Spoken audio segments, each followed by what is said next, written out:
नमस्कार, आप सभी का स्वागत है एक बार फिर हिंदी न्यूज़ चैनल के इस वीडियो में। दरअसल बता दें कि भारत में कई बड़ी खबरें निकल के आ रही हैं, जानेंगे एक एक करके विस्तार से। लेकिन उससे पहले यदि आप भी हमारे इस वीडियो में नए हैं तो इस वीडियो को लाइक कीजिए और चैनल को सब्सक्राइब करके ऑल नोटिफिकेशन बेल को ऑन कर दीजिए। बढ़ते दोस्तों पहली खबर की ओर। आपको बता दें कि अब गठबंधन के सहयोगियों के लिए समस्या बनती जा रही है कांग्रेस जाने। दरअसल बिहार विधानसभा चुनाव में कांग्रेस का प्रदर्शन बेहद खराब रहा। महागठबंधन की हार के लिए कांग्रेस को जिम्मेदार माना जा रहा है। पार्टी 70 सीट पर चुनाव लड़कर सिर्फ 19 सीट हासिल कर पाई। ऐसा सिर्फ बिहार में नहीं हुआ, इससे पहले हुए कई राज्यों के चुनावों में भी पार्टी का प्रदर्शन काफी कमजोर रहा है। कांग्रेस गठबंधन के सहयोगियों के लिए यह समस्या बनती जा रही है।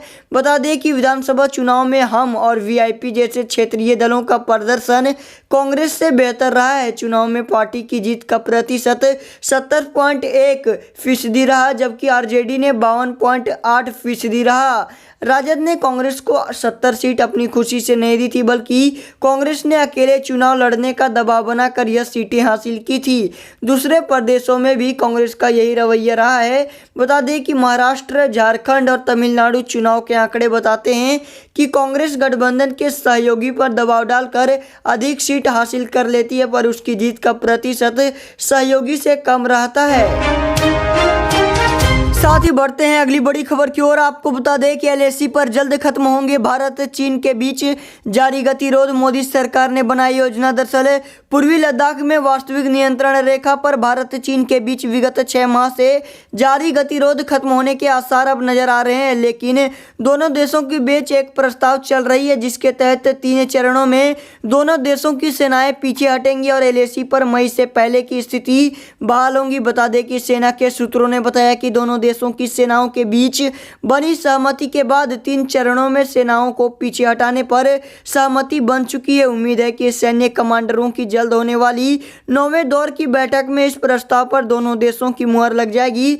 बता दें कि सूत्रों के अनुसार इस प्रस्ताव के तहत पहले चरण में दोनों देश एलएसी पर जमा टैंकों, तोपों आदि रक्षा सामान को पीछे हटाएंगे। दूसरे चरण में चीनी सेना फिंगर 8 तक पीछे हटेगी। अभी वह फिंगर 4 के करीब के कुछ इलाकों में मौजूद है, जबकि भारत फिंगर 2 तक पीछे हटेगा, जहां वह मई से पहले की स्थिति में मौजूद था। इसके बाद तीसरे चरण में दोनों देशों की सेनाएं विवाद वाले स्थानों से पीछे हटेंगी।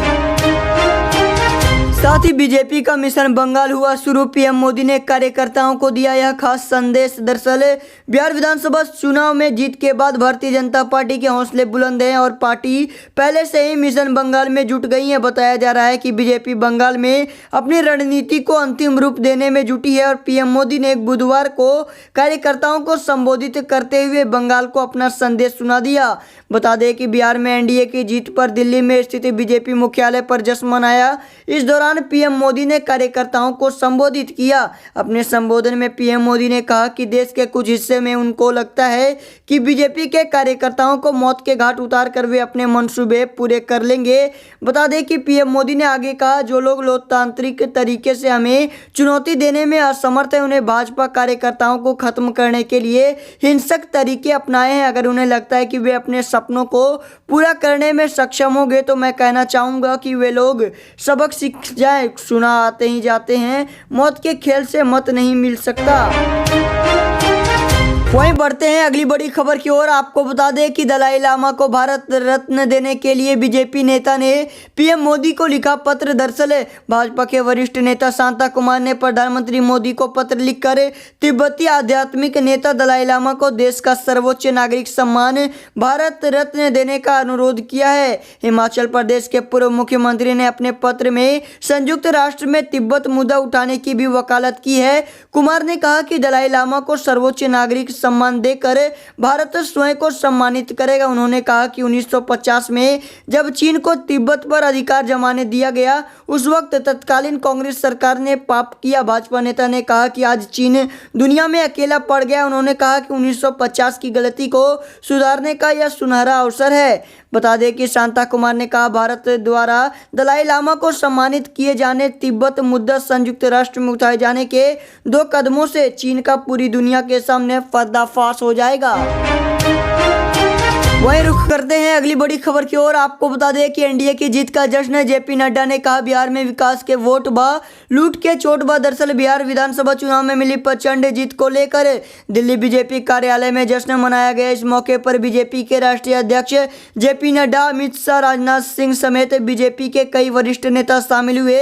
पीएम मोदी भी पार्टी ऑफिस पहुंचकर कार्यकर्ताओं का अभिनंदन किया।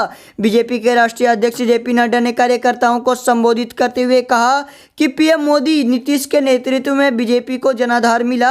इसके साथ ही जेपी नड्डा ने विपक्ष पर जमकर हमला भी किया। बता दें कि जेपी नड्डा ने कार्यकर्ताओं को संबोधित करते हुए बिहार में जंगल राज की कहानी को दोहराया। उन्होंने तंज भरे लहजे में कहा कि बिहार में काबा के चुनाव के दौरान बहुत चर्चा चली थी। आज उसका जवाब देने का वक्त है। बिहार में ईबा और ईबा। बिहार में डबल इंजन सरकार पर मुहर लगी। बिहार में विकास के वोट बा लूट के चोट बा। जेपी नड्डा ने कहा कि कल संपन्न हुआ चुनाव केवल बिहार भर में नहीं था। लद्दाख से लेकर तेलंगाना, कर्नाटक, गुजरात, मध्य प्रदेश से लेकर मणिपुर तक के उपचुनाव भी थे। इस चुनाव में मिली जीत के लिए जनता का कोटि कोटि धन्यवाद। बढ़ते हैं अंतिम व अगली बड़ी खबर की ओर। आपको बता दें कि बिहार नतीजे से उत्साहित ओवैसी बोले सीएए एनआरसी पर चुप थे कांग्रेस आरजेडी। नतीजा देखिए सामने। दरअसल बिहार विधानसभा चुनाव में जीत से उत्साहित नेता असदुद्दीन ओवैसी ने राष्ट्रीय जनता दल और कांग्रेस पर सीएए और एनआरसी को लेकर चुप्पी का आरोप लगाया है। उन्होंने इंडियन एक्सप्रेस को दिए इंटरव्यू में साफ तौर पर कहा कि नागरिकता कानून को लेकर आरजेडी और कांग्रेस ने चुप्पी साध रखी थी और इसी का नतीजा चुनाव में सामने आया है। गौरतलब है कि मंगलवार को बिहार विधानसभा चुनाव के नतीजों पर सबकी आंखें टिकी थी। कयासों का अंबार लगा था, लेकिन जब नतीजे आए तो चुनाव विश्लेषकों की भविष्यवाणी धरी की धरी रह गई। एनडीए ने अपना सिक्का जमाया तो आरजेडी ने भी पूरी टक्कर दे दी। बता दें कि चुनावी विश्लेषक ओवैसी की पार्टी के इस कमाल को भाप नहीं पाए। दरअसल गणित यह लगाया जा रहा था कि सीमांचल में मुस्लिम आबादी ज्यादा है, ऐसे में जनता एनडीए को हराने के लिए वोट करेगी और इसका फायदा महागठबंधन को होगा। लेकिन असदुद्दीन ओवैसी की झोली में इतनी सीटें आ जाएंगी, इसकी उम्मीद किसी को नहीं थी।